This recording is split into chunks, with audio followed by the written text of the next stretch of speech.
DDS. From the DDS studios, we are live. Newberry, Blake Melton, Bradley Newberry here for Around the AFC South. We're doing it. Good time. Absolutely. 4 weeks are in the books. It's a good time to do a little quarterly review, even though there's 17 games. Got a few games under our belt now. Now we got a few things to talk about here, some good things, maybe some not so good things about some of our teams. But the AFC South is in an interesting place. Some of it is somewhat familiar, but I think a lot of it is kind of got you scratching your head a little bit. It does. I mean, when we take a step back and think about the AFC South overall, keep in mind that half of the teams in the AFC are 2-2. Mm-hmm. There are only 2 teams that have 3 wins, right? And then there's everyone else. So just keep that in mind when we present the records. There have been a few AFC South matchups in the first 4 games, 4 weeks. And I argue that they're very meaningful. I mean, obviously they're meaningful all the time, but these wins and losses are going to bite someone in the end. I have a feeling. I think so. And I know we're going to start off talking about a team that we're kind of used to really not making too much noise here in the AFC South with the Houston Texans. No, but we still have to call them out. They're going to play spoiler. Yeah. They're going to play spoiler. They've been competitive in games. Yep. They're 0-3-1. Right. Speaking of being competitive, they had that tie with the Colts. Yeah. How big is that going to loom by the end of the year? For the Colts, it's going to be huge. Yeah, because like you said, have they already played spoiler? I mean, have they already pissed in the Colts Cheerios? So I'm pretty sure that started the downward spiral. Well, I mean, right after that, they get set the tone. The Jags. It set the tone for the entire year. And I mean, these guys are really going to struggle, in my opinion, because I'm just looking at them play, and it's just like there's just not enough offense. When you look at their game yesterday against the Chargers, I mean, 346 total yards of offense. They just can't get anything done in the passing game. 215 yards passing, lots of sacks, 4 sacks allowed, and interceptions. 2 interceptions thrown by Davis Mills. That's just tough. A guy that I jokingly was always saying that I think he's better than everybody thinks, but I mean, the proof is in the pudding, so they say. Yeah, I'll tell you, the Texans overall are 0-3-1. Mm-hmm. Davis Mills, you just mentioned him. He has an 80 passer rating, 908 yards, 5 touchdowns, 4 picks, 62% completion. Just another guy, it feels like. Right? Their offense is 26th with scoring 73 points. Their defense is 17th with allowing 93. So their defense is stuck in the middle. The offense is nowhere to be found. I mean, they do have a rookie that we'll talk about here. The rookie running back out of Florida, Dameon Pierce. Yep. He had him a good game yesterday. He leads them in rushing. What did he have just yesterday? He had 14 carries for 131 yards and 9.4 average and a touchdown. All right. So I mean, that's a good little game. But, he is the bright spot so far on that offense. 313 yards, 2 touchdowns, and he's added 10 catches. Yeah, but I mean, I just don't think that there's enough firepower there. I don't think there's enough defense on the other side of the ball to keep people from scoring. You called it. I mean, these guys are just good enough to maybe upset a team or two, and maybe piss in their cornflakes and ruin their season, ruin seeding maybe. And like we said, it may have already happened to the Indianapolis Colts. I believe it did. We have their leading receiver, Brandon Cooks, 20 catches, 215 yards, and a touchdown. We'll see. I think at best they're just a spoiler and no playoff hope. I don't think that any of us had any playoff hope for the Texans anyway. We think Lovie Smith is a sitting duck. Yeah. I mean, he's a placeholder at this point. He's a placeholder, and I mean, it's one of those things where everybody kind of sees what's happening. I'm sure Lovie thinks that he's got real big plans that maybe he can turn things around. But from where they started, They got a long way to go. They got a lot of building they have to do and rebuilding. And the whole Deshaun Watson thing that happened, it's just one of those things that they're trying to put everything that they were behind them. If you're a Texans fan, let us know below what your first thoughts are on the first quarter of the Texans season. But we're going to move on to the Colts. Yep. Who have given us plenty to talk about. Yep. Because of, for Colts fans, the wrong reasons. They're losing games here. They're 1-2-1 when the entire world and media wanted them to be 4-2. And I never understood it. It was like 2 weeks before the season started. There was just this eruption of Colts love all of a sudden. That all of a sudden, it was going to be the Titans were going to easily win the South. And then all of a sudden, it's like, no, Titans might finish third behind the Jaguars, and the Colts are going to walk away with the AFC South. And I don't know where it all came from, but exactly what I thought would happen is happening. Old man Ryan, he can't move. He fumbles the ball like crazy because he just can't hold on to it. I mean, we saw in the game yesterday, I think he had 3 or 4 turnovers, and a couple of them were fumbles. So, I mean, and that's a problem for him this year, and it's just not something that you want out of your quarterback. Ball security shouldn't have to be something that you worry about there. He is a statue, the oldest quarterback in the AFC South. He has not the greatest, or maybe I should say his offensive line is underperforming because the media loves their offensive line. Yeah, I mean, and they're paid like a top tier offensive line. I'll tell you what, the Texans, the Jags, and the Titans all got after him. Yeah, they did. Every bit of them. Yeah, like multiple times. Matt Ryan, here are his numbers. After 4 games, he has an 85 rating, so 5 points better than Davis Mills. 1,125 yards. That's only because they've been down in so many games. He has to throw it. Yeah, he gets he's the king of garbage time right now this year. I mean, he actually had a lot of passing yards yesterday, but I mean, most of it was them trying to come back. He had 356 yards yesterday, but it was all too little, too late. It was so what time? Yeah, I know. I mean, and we'll get into the Titans and their woes in the second half later, but I mean, it was just like you're saying, it's just too little, too late. Overall, 5 touchdowns, 5 interceptions, 66% completion rate. Overall, for points scored, they only have 57 points for, which is good for dead effing last in the NFL. Take that, Indy. My gosh. 32nd. I mean, Jonathan Taylor. I mean, he was a non-factor yesterday. Now, a lot of that had to change because the game plan had to change, right? But it's had to change in every game because they keep getting down. Where's this defense? I don't know that I trust the thought process that you have to pass the ball when you're down. If Jonathan Taylor is what everybody says he is, then why can he not help lead the charge? I found a quote from Nyheim Hines after the game. I saw it, yeah. So we'll talk about him in a second. But Jonathan Taylor, 328 yards, a touchdown. He's added 9 catches. So the production is there. Pardon. Let's see. Michael Pittman Jr., 20 catches, 224 yards, and a TD. I didn't really see his name pop up much against the Titans. It was tight end day for the Colts with Mo Alley Cox. Yeah, it sure was. Old big Mo Alley. He had 6 receptions for 85 yesterday and a couple touchdowns. Jelani Woods, he had a big one too. But yeah, I mean, Michael Pittman, he only had 3 touches yesterday, 31 yards. But I mean, this team, we were all texting during the game. Indianapolis looks bad. They just look bad. And if I'm looking at them, I can't imagine that Houston is worse than they are. Well, they tied. I know. I mean, isn't that so they're funny? Equals. Exactly. Well, and I'm not so sure that they're actually equals.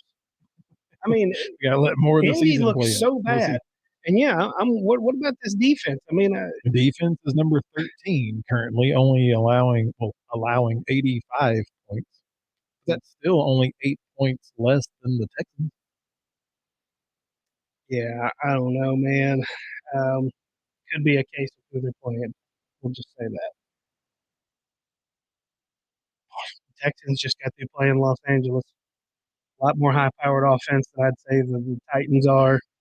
I'm going to say here in about four more games, we might have some more evaluating to do We will.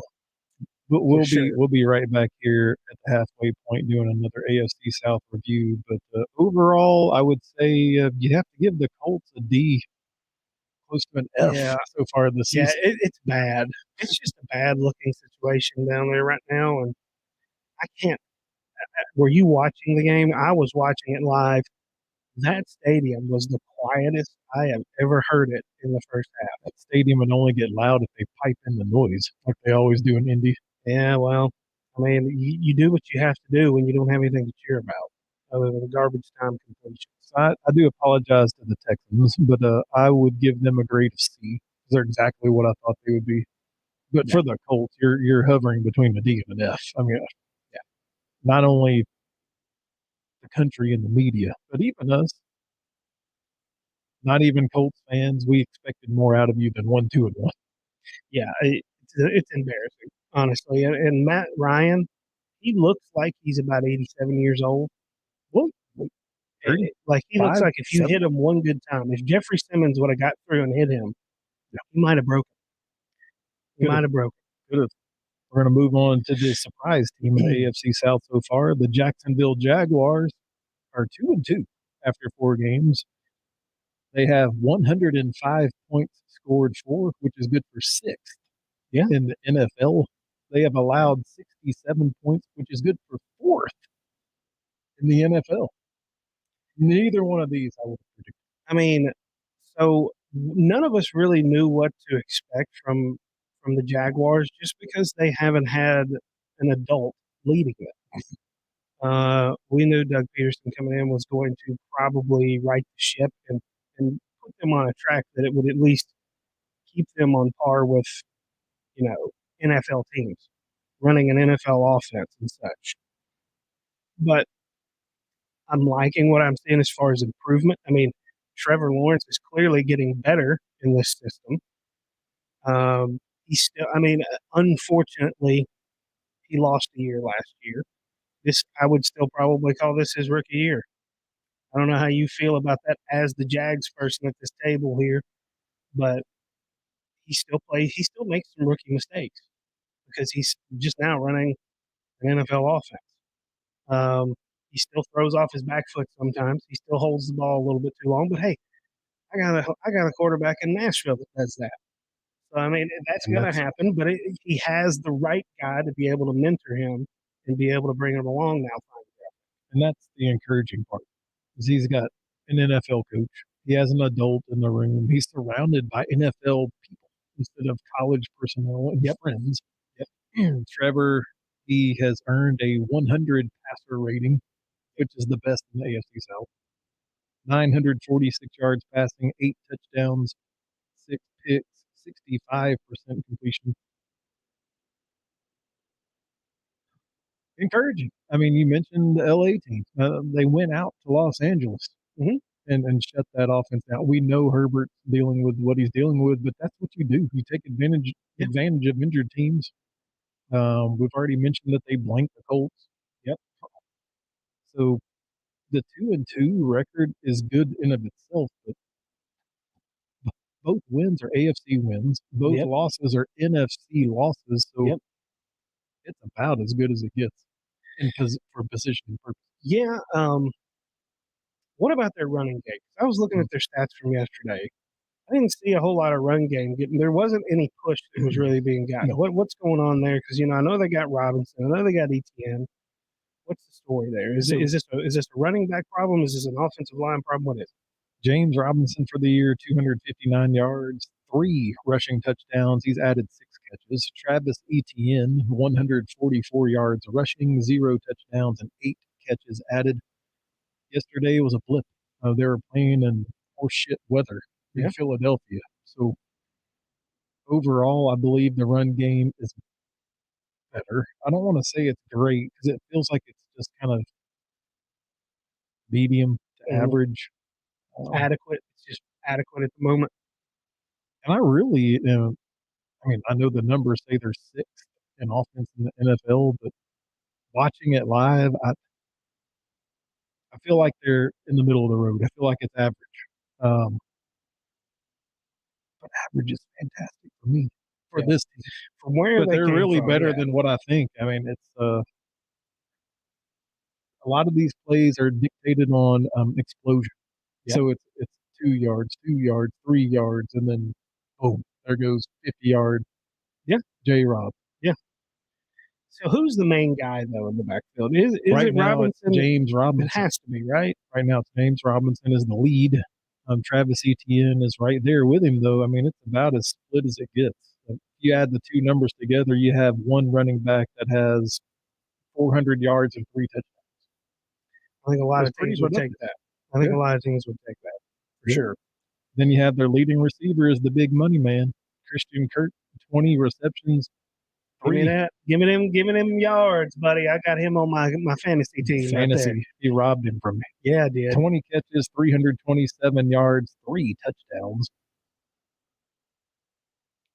Money well spent, and at this time, because there were other deals that were done after Christian Kirk, he doesn't look like he's overpaid anymore. No. No, right now it looks like he kind of got in too early for his sake. He might have been able to squeeze some more money out of some of these folks, I think. But I'm really liking the competitiveness of the AFC South. Unfortunately, the freaking Colts and the Texans are sinking, but I feel like the Jags and the Titans. I mean, the Titans, we'll talk about them in a second, but the Jags at least are rising, in my opinion, to a point to where we're going to have someone say, "Not so fast here, AFC South." I might have something to say about this. We'll have to see. In our AFC South preview, I said Week 18 that matchup between the Jags and the Titans would be for a playoff berth. I didn't know that it might be for the South. It might be. It very well might be. The way when you start looking at how the schedule's going to shake out, it's like, man, this could be interesting. Nobody wins in Duval in Week 18. Go ask Carson Wentz and the Colts. Oh, Carson. Tennessee Titans 2-2. They have 75 points scored, which is 22nd in the NFL. Yep, they have allowed 101, which is the most in the AFC South. So their defense ranks 25th in the NFL. Yep. And where do we begin? Do you want to start at the top with the coach? Do you want to start with Robinson? Do you want to start with offensive coordinator? Do you even want to go straight to the quarterback? Well, I mean, I guess we can just briefly start with Robinson, just because it kind of, it doesn't have to dominate the conversation, but it does permeate it. That a lot of missteps in drafting, in personnel in general, are starting to come to bear. Right now, we are really, really, really struggling on the offensive line. Taylor Lewan's done for the year, another ACL injury. Our O line can't. I mean, we couldn't push a middle school team right now, in my opinion. We have quite possibly, well, I don't think there's any argument, a generational talent at running back that we can't block for at the moment, unless we do some kind of gimmicky blocking scheme. And then we go into play calling with Todd Downing. I mean, it's amazing. Yesterday's the perfect example how we come out, we're aggressive, we do some creative things, we move the ball, we score some points, but then we come out in the second half and it is like, okay, we're just going to run, kick, run, kick. I mean, 3 straight times, 3 and out in the second half, first 3 possessions. So is it? So we can't deny that whatever they're doing to scheme it up and game plan leading into a game, it's working. But it's worked every single week. Yeah, but it's like we stop. So the question becomes: do they unload all their creativity and they're just out of cards in the second half? They got nothing else, or Is it they just don't have the players to finish the job? No, I don't think that. Well, let me rephrase that. In some areas, yes. I don't think that we have enough adequate receivers to stretch the field. Now you have been a staunch Tannehill, I wouldn't say hater, but you've been critical, right? It's hard for me to see how in the world you can be super critical of Tannehill when he doesn't have anybody to throw to other than his checkdowns. And the guys that they're putting on the field and during these in these packages, it's atrocious. It's absolutely atrocious. I mean, you're looking at him; he's 17 to 21, but he's checking it down. He's going to his outlet every time. We're running these little flat patterns to Chig, and dude, I love me some Chig. We in the first half, we'll throw it to Derrick Henry. That was working beautifully. That's not fair for a defensive back to have to cover Derrick Henry for a safety to try to have to come out. I would not want to see that coming up. But I mean, we're just not getting anybody. I mean, Austin Hooper's nowhere to be found. That $50 bet is safe. Go ahead and you can make that payable right away, Parker. He's not reaching 60K. I think Treylon Burks could eventually be a good NFL receiver, but now he's got this injury to his foot or his ankle. I'm not sure which one.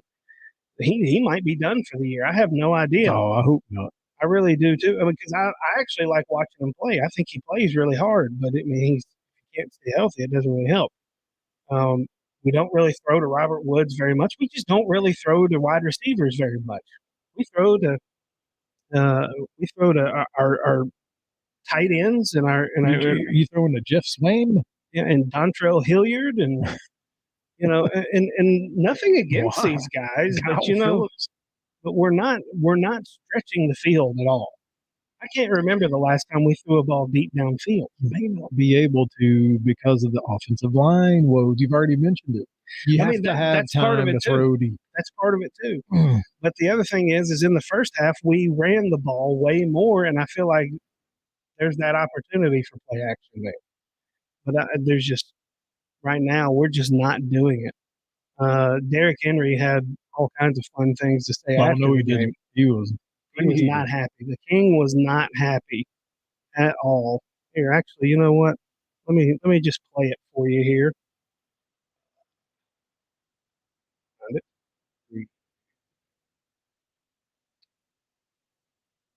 The finish. You guys have started out fast in every game. You get back to 500, but how do you guys finish in the second half? Yeah, we just got to come out and have the will to go down and put a drive together and go score. I'm pissed off right now that we didn't put points up in the second half. We just got to be better, man. It takes all of us, holding each other accountable, going to put points up. I mean, bitches is going to catch up to us. It's a hard league, hard to win in this league. As you can see, no points in the second half. We just got to be better overall. I mean, the King is not happy. He's not happy at all. I mean, he's right, though. You got to be willing to put a drive together. And it just seemed to me in that second half, we're coming out, and everybody knew what we were going to do. I mean, we didn't even try to do anything. We literally went 3 and out the first 3 possessions. I think it's your offensive coordinator saying, look, I've exhausted all creativity in the first half. Now let's just hold on. Which is funny because, the problem that we had last year is we kept running the same plays over and over again. And it got us in trouble in the playoffs against Cincinnati. Now it's like we can't run the same play twice. We're not allowed to. We're not put a check mark beside it and forget it. Throw it out, get it off the list. It's no longer allowed to be run. So I don't. There's some big time problems with this offense, and particularly if we're not going to be able to score in the second half, it's a big problem. I know you posted something on our Twitter page yesterday, and my short answer is yes, we got a problem. If this is going to continue to be a trend, then we got a big problem. I mean, and I don't think, honestly, I don't know. What is your opinion on this as it relates to Tannehill? Because, all of a sudden the Tannehill talk has gone away because it's just like, this offense just kind of sucks. To me, Tannehill, why I'm so critical of him is that he's expected to be the best quarterback in this division. He is the veteran. He isn't Matt Ryan old.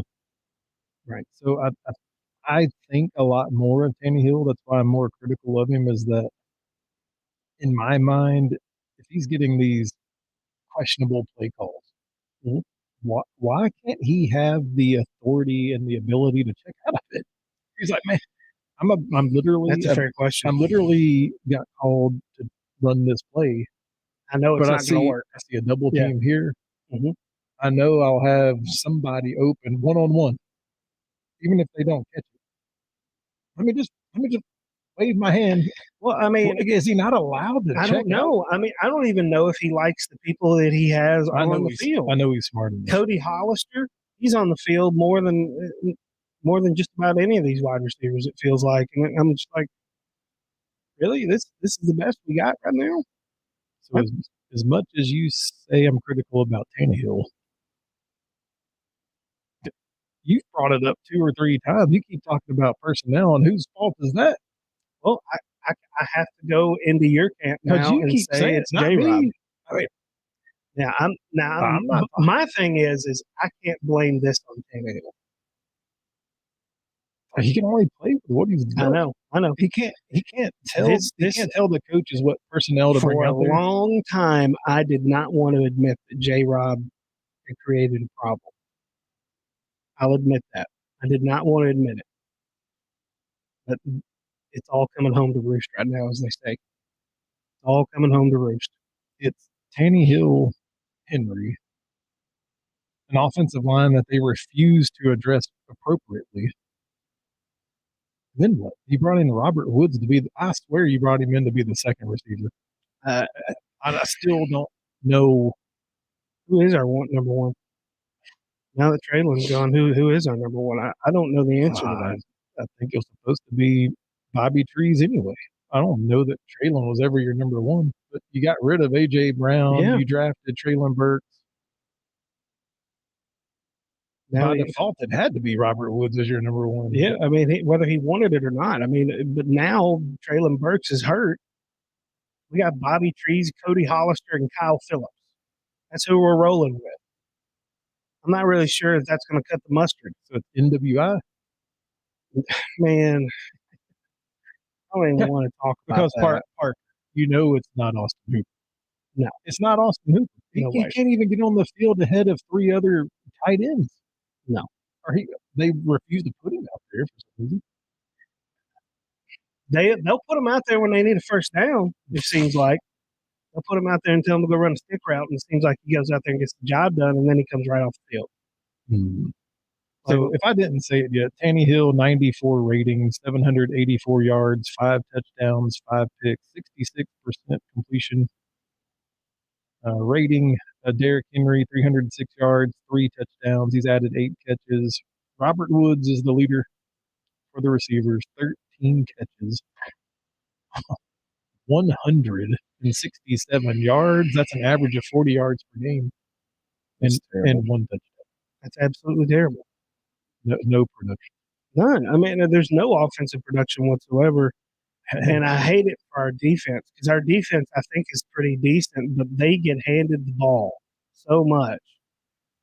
And they're being asked to work miracles on a weekly basis at this point. And honestly, they do a halfway decent job, I think. The cornerbacks, there's still problems there, obviously. That's part of the whole J-Rob thing, too. But I think if I had to choose between the two, I think I'd rather have a better offensive line, rather him focus on that at this point. Because right now we can't score enough points, in my opinion, to be able to help our defense out. They're 2-2, and they're in the thick of things in the AFC. Mentioned that half the teams in the AFC are 2-2, so they've earned the right to be in the mix, if you will. Yep. I think all year they'll be at or atop the AFC South. It's the Jaguars' opportunity to chase and take that away from the reigning defending champs. I mean, they literally were the number 1 seed in the AFC last year. Absolutely. Hey, down in the comments, go ahead and tell us what you think about the AFC South right now. Who's the top contender right now? Is it the Jags or is it the Titans? or hell, are the Colts going to make a miraculous comeback somehow? They're going to shoot Matt Ryan full of God knows what just to make him find the fountain of youth. Let us know down there in the comments. So how would you grade? So we graded the Texans a C. Yep. Graded the Colts the D to F. Yep. What about the Jags? At 2-2, do you say it's a B plus because it's better than what we expected? So you have to take in my opinion, where they've come from. I think that yes, They came from the gutters. Exactly. They came straight from hell. Yep. Urban Meyer started from the bottom. Now they're here. But I think that they're top 6 in both offense and defense. It's hard for me not to give them at least a B, if not a B plus. And then the Titans, C minus, bordering on a D. And the only reason I'm giving them that is just because they have some bright spots. The problem is they're relying on these couple people to carry them, and it's just not going to happen. Eventually, it's going to catch up to them. If this Traylon Burks thing is the start of an injury bug here on this team again, this team is in trouble. We don't have the type of people behind our starters to be able. But it wasn't Traylon that started it. It was Taylor Lewan. Yeah, you're right. I mean, it's already started. Yeah. And there's no depth because of one person, and his name is J. Mother Rob. This guy's been saying it for a while now. I don't know what you do about it though. You know, other than you got to get rid of him. Obviously, I mean, I was ready to blow this whole thing up after the Buffalo game. I mean, the reality is though is, yeah, I guess they could still they got to take your loss there. Well, that's what I settled on is you might have been looking at the Super Bowl champs. Maybe they're in the upper echelon, you know, but you could still win the AFC South. Yeah. You could still make the playoffs. You go to Indy and you beat them. You take care of business in Indy. You figure out something to do against Jacksonville. I'm getting more and more worried looking at Jacksonville the more I watch them. But it's kind of coming down to a two-team race. And be careful with the Texans. I mean, they are going to be in it to be the spoiler. The Texans have shown they can beat any of these teams. They've beaten them every year. It seems like the Jags and Titans, even when they're not supposed to. Nope. Even when they're not supposed to. You got any updates on the Tua situation? Yeah, this Tua situation is an absolute mess. The NFL has created a complete shitstorm here for themselves. I mean, you look at this concussion protocol. They're in trouble because they're vowing immediate action and immediate change to their protocols. That's how you know that they're in trouble.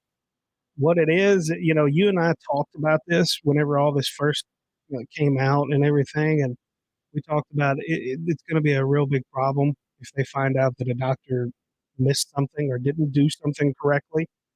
Lo and behold, they didn't do something right. They had to fire the independent doctor, and now it's a complete mess right now. It's got the attention of Congress. All the national media has it in their grubby little hands, and it's just going to get worse and worse because now the big thing that they got to watch out for is what happens if they find out that Miami had something to do with this independent doctor missing something or changing an opinion. Then the NFLPA is going to be in their ass. Rightfully so.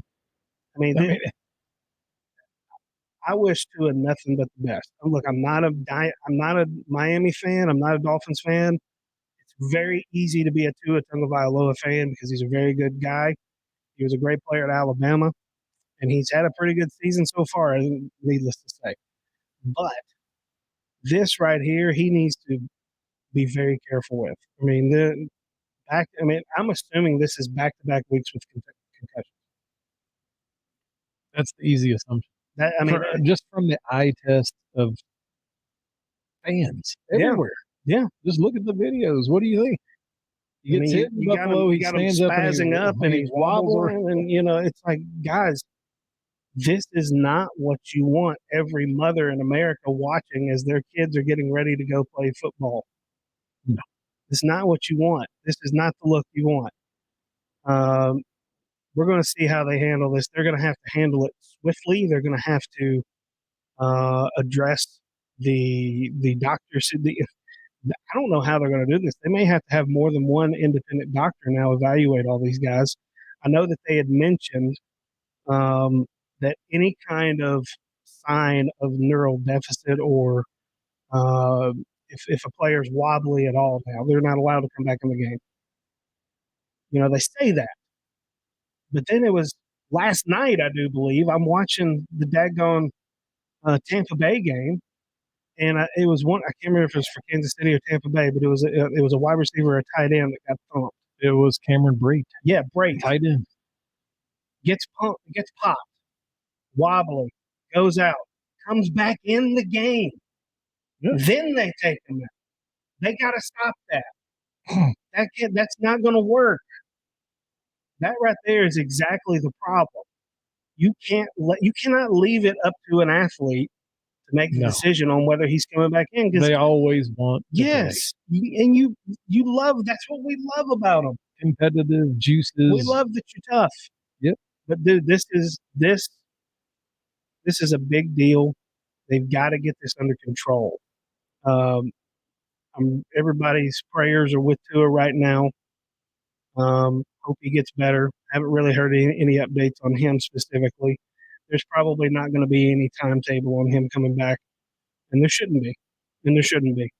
Not until he is 100% cleared to come back. Nothing but the best for him there. But shame on the NFL. They've got to get this right. They got to get it right fast. They got to get out ahead of this. I feel like the topic is just heating up again.